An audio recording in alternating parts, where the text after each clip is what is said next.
Morning, I'm Pete Najarian, and this is The Take on Cinco de Mayo. So, got my Ghost Tequila on, just giving you a little bit of a shout out to a great group of people out there. Ghost Tequila, I'll tell you what, whew, crazy stuff, man. They are so wonderful over there and great people. But when we look at yesterday, you want to talk about crazy. You want to talk about needing maybe a little bit of that. What a wild ride we had yesterday. So we start off the day, go back to Friday even just for a moment, down 600 plus points, a lot of concerns out there.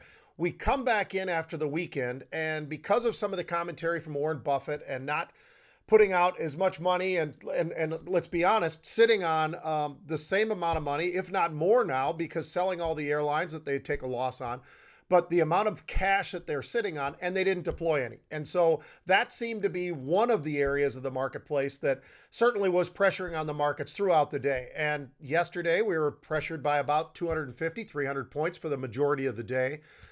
But then in the last 90 minutes or so of the day, just an incredible, like turning a switch, watching all of the major indices start to move together to the upside. And the real performance coming from the outperformer all day long, which was the NASDAQ. But that performance late in the day was pretty spectacular, quite honestly. And NASDAQ actually finished up 1.25%. That's a pretty substantial move. The Dow got all the way back up to flat from being down, call it 300 points, almost for the entire day until that final 90 minutes or so.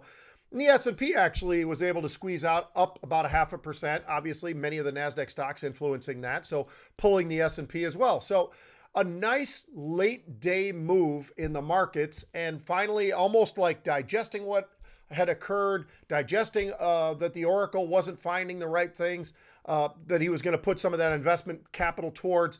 And it seemed like folks finally started to look forward and say, well, where do we go from here? It looks like there's a little bit more comfort in the markets. People continue to embrace the idea that the markets look like states are individually starting to slowly try to reopen. And we'll see how that process goes, of course. But a lot of positives out there right now, and a lot of people getting very excited about that idea and maybe a resurgence in terms of getting the economy back on its feet once again. So we'll see how this whole thing plans out, but it's a day-to-day thing. We watch the price of oil constantly as it's moving around. Oil up about 7% yesterday, a nice move to the upside. Gold kind of clinging on to that 1,700 level. And we've been talking about how gold has sort of hit this pause. And it seems like gold, it's held on to 1,700, but just barely, and just kind of hovering around in that sort of an area. And that's something we're going to take a look at as well, to see if that's something that's going to be sustainable, or are we going to see gold actually start get pressure to the downside at some point in time as the markets are moving back to the upside. Specifically the NASDAQ, it's recovered just an incredible amount during this pandemic. That sell-off that we'd had from those lows to where it is right now, just spectacular move, and a lot of conversation about that today as well over on CNBC. Now, we had a nice spike in volatility yesterday. We got the volatility up towards that 40 level. Some measures, I guess, in the early pre-markets maybe was over 40. But either way, call it close to 40, and then actually finishing near the lows of the days. And why? Because the markets absolutely ripped to the upside and finished where they did. And because of that, a lot of that volatility just started to ease back out of the market. Some of that angst coming out as well. So what was really leading the NASDAQ? Here's the list. You look at Tesla, AMD, you got Zoom, Microsoft, one of those names that's been very spectacular performer for quite a while now. Microsoft back up near that 180 level. I'm going to talk a little bit more about that in a second. Apple, Intel, Cisco, you get the idea. Then on the energy side, we really kind of lose sight of some of the rebound that we've seen of the big majors, ExxonMobil, but specifically in Chevron. And that one has been really a nice move, especially when you look at where it came from off of the lows to where it is now. Just an incredible move to the upside. A couple of Dow stocks as well. And the industrial space, we bring up Boeing. Boeing was under some heavy pressure yesterday. But by the time we get to the end of the day, Boeing only down about 1.5%. So a nice recovery from Boeing. Didn't finish in the positive, but from where it was on the lows, a really nice recovery. So again, just a recap, you got Friday down about 600 points, yesterday down about 300 plus points until the final 90 minutes, and then we rally to the upside. Today, well, we're up about 300 plus points, and across the board, you're seeing a lot of participation. The S&P up about 1.7%. We're looking at the Dow up about 1.6%. It was up 375 points. It's just now pulling off of that, but it's still up about almost 1.6% on the Nasdaq right now as well. So the Nasdaq, the Dow trading about the same, and then you look at the S&P. They're all actually today moving fairly much in a lockstep sort of a manner. Now, what are we seeing in volatility? That's coming down again. We talked about it being in that 30 to 35 range. We broke up above that. Maybe we're going to be in a new range of 35 to call it 40. Well, here we are just underneath that 35, just like that. Just an amazing quick move to the downside. So that's been something spectacular, but the really spectacular part of the market has been in the energy space. We look at energy, and for all of the angst and all of the concerns, if you go back and you get to that point where that May contract expired and now you moved into the Junes, take a look at what oil has done since. I talked about yesterday up about 7%. Today, oil again, up again. And as a matter of fact, you look at the XLE really, really strong. XLE today up almost 4%. And what's driving it?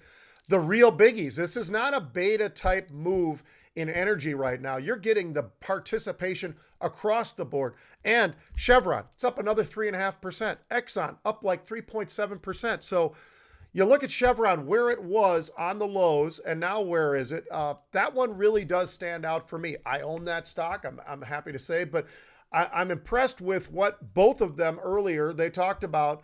They're going to cut back on some of that CapEx, and they're going to maintain that dividend. Well, one of the pieces of Mike Wilson's note from Morgan Stanley yesterday, everybody talked about just about every one of the trigger points, except the fact that he felt like the one area that we all need to keep an eye on is because there is no yield in this world anymore.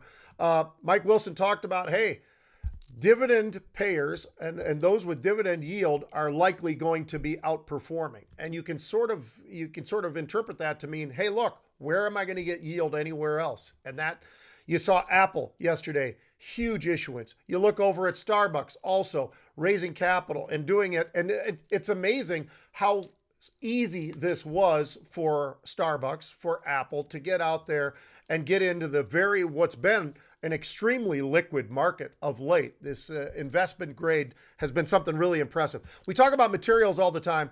Materials yesterday, I had a real focus on those. We talk about CCJ, which Cameco. We talk about Freeport-McMoRan. We had a lot of option paper yesterday and U.S. Steel. That name has been just moving just to the upside. It had about 5 or so hits on our unusual option activity since April. And just stair-stepping a little bit higher and a little bit higher. A nice move to the upside out of U.S. Steel. Tech Resources is another one of those names. So what's working today outside of just a few of the names? Goldman Sachs leading the financials right now. That's been pretty strong. Industrials, you've got names like 3M, you've got Dow, you've got technology with Microsoft and Google and Apple and Tesla and all these kinds of names. And then the chips. Skyworks really rocketing to the upside, up about 8.5% today. You got Micron, you got Intel, you got Lam Research. Across the board, you're just seeing the chip space continues. And we've had times where we've pulled back, no doubt about it. But that has been one of the areas that has literally just taken off to the upside. Micron Technology finally participating pretty nicely today as well. So where are we finding some unusual option activity today on this Cinco de Mayo, this tequila day that we're talking about? And we can wear this giddy up hat today because when the markets are up 300 plus points, that's a giddy up kind of a day, right? Absolutely it is. So we're up about 305 points right now. NASDAQ up about 140, so that's a really nice move. And then you've got the S&P up about 40 handles. So that's pretty impressive move to the upside. So I'd say that's a giddy up. That's why we got the bull on. Now, Snap. I've brought this name up once or twice before for unusual on these casts that we're putting out there for the take. Snap, 20,000 of the May 18.5 calls bought. 20,000. That's a pretty good size trade. Yes, fairly inexpensive option. They're trading about 35 cents or so if you middle where the starting buyers were to the ending buyers were. Somewhere in between that, you're going to come up with about a 35 cents. So that's what I'm going to use. So 35 cents. Stock was trading about 17.5 at the time that we see this buying here. That one really stood out. It's interesting because Snap has had some fits and starts, but it's had a nice little move, and we've seen paper in here on a couple of different occasions of late. They were buying the 17 calls. Then they start moving up to the upside a little bit more. Now you're buying the 18 and a half calls that expire in May. And these are not a Friday expiration. These are the full cycle, the 3-week cycle for a regular May expiration cycle. So that's going to be interesting. Get a little bit more time, not a lot more time, but a little bit more time than if we were expiring Friday. And we are seeing still a lot of expirations on the unusual side of things. We're seeing a lot of May 8th expiring as well. So that theme continues. Folks, have a great day of trading. Understand knowledge of the markets, especially in the derivatives world. If you can understand the derivatives world and the options world, and our educators can help you out in any way, that is what we're here for, to help you out. And if we can, hopefully you'll be educated in an area that is absolutely explosive growth. And I think we all are looking for those kind of parts of the market to try to get ourselves into a position where we understand risks a little bit better and that risk-reward ratio that we're always looking for. Folks, have a great day of trading.